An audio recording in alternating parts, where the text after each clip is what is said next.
Hey everybody, I'm just about to go into the Oncologist. Got a few updates that I'll probably put at the end of this video because a lot has happened in the last few weeks. Good stuff though, so stay tuned. I swear, navigating these places is like a freaking walking simulator or something. Like I'm in some sort of maze of hallways and whatnots. Okay, so I went the wrong direction, but they have a nice like cancer comfort center to buy your cancer supplies for chemo. All right, just got out of the oncologist appointment. Kind of a lot of information there, but funny thing is that I actually felt a little silly because I had been speaking with Indiana University, which is the kind of mecca or center for testicular cancer, and this very new rare-ish procedure for my specific stage and type of tumor, which is called an RPLND. I think it's retroperitoneal lymph node dissection, which is a pretty heinous procedure. They essentially are going to cut me open with a 10-inch, probably around there, incision from top of my sternum to below my belly button, and then open me up, take all of my organs that are in the way, put them into a garbage bag, and set them aside so they can get to these lymph nodes that are pretty much attached to my aorta. I have two larger lymph nodes that are under 2 centimeters, over 1 centimeter, that are connected to my aorta. They're called para-aortic lymph nodes. Those two are on my left side, and that means that they will have to remove them, and there will be a little bit of nerve damage, which kind of gross, but what that will cause is some changes in, well, fertility's already out of the door for me because both of my guys are gone. So I am not fertile any longer.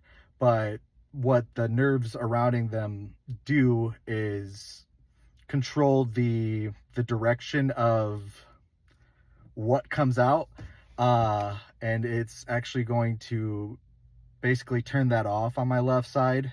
So I don't know what that means. I mean, they call it like a dry, you know what, but yeah, embarrassing, but what are you gonna do? It's either that or, I guess die. It'll be a 1-week deal. I have it for June 11th. It is set up to where we're gonna basically be out in Indianapolis for a whole week, Seth and I.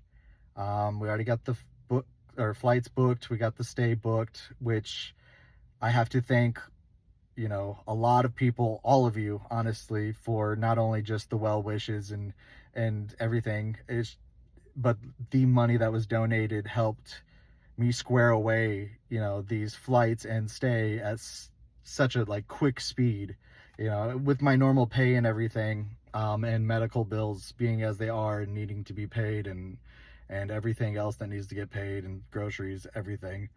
I don't think I would have been able to, lock down $800 worth of flight tickets and $1,000 worth of a stay in a, extended stay hotel that's next to the cancer clinic out in Indianapolis. So a few people I want to make a shout out to is my boys Crow and Nemo, Crow and Arrow and Nemo.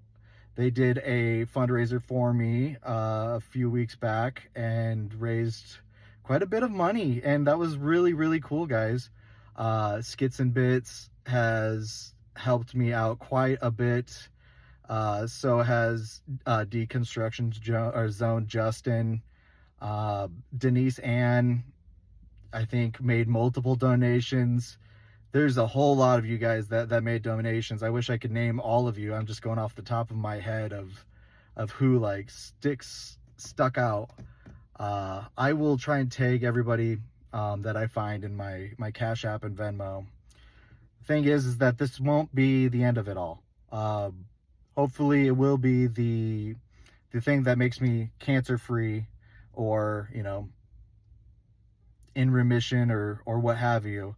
But the chance of recurrence is going to be, I think he said 6 to 12%, which is good. Those are pretty good numbers, like compared to like a 40% chance of things coming back. And that means that I won't have to do chemo unless they do catch something in a scan after this surgery. And that was the main goal. I really just did not want to do chemo or radiation, just because there is a lot of side effects that can happen. So yeah, it's been a wild ride. I think I found out I had cancer on April 11th, and now on June 11th, I will technically be cancer free. Technically. After that, it will be every 4 months, I believe. I will go in and get a CAT scan in labs just to check and see. There's a very small spot on my lung that is less than a centimeter, so statistically it's benign, but they want to keep an eye on that, and just checking any other nodes around the area that would be affected. And if that does happen, then it probably will be chemo or radiation from there on out, which I'm ready to do, but I'm ready to just be over it. And yeah, if I can go from having cancer to not having cancer within 2 months, let's do it. But yeah, this will be a lifelong thing. I will be on testosterone replacement therapy for the rest of my life. I've already done 3 doses now. I do about 200 milligrams a week injections in my leg, which haven't been bad, actually. I feel a lot better as far as mood and energy and motivation. So I think that things are going to be all right as long as I'm able to keep up with it, which I am. I'm not afraid of needles. So yeah, thanks guys. Thank you so much. You guys have literally helped save my life. I might, still be asking for a little bit of help here and there, but just the fact that I was able to get this trip in the books, get this surgery in the books, is such a relief. Like, I can't thank you guys enough. And knowing that, I might not have to do chemo, I might not have to go through, 9 weeks of chemotherapy where it's like multiple days a week, going in half a day, getting infusions, feeling terrible. That means the world to me. So thanks guys. So anyways, I'll keep you updated, probably closer to when this trip is going to happen, which is only like 2 weeks from now. So, all right, have a good one. A few more people I wanted to thank that kind of came to mind. I don't know why I didn't think of you guys right off the bat there, but Joyful Apostate, you've been there for me, buddy.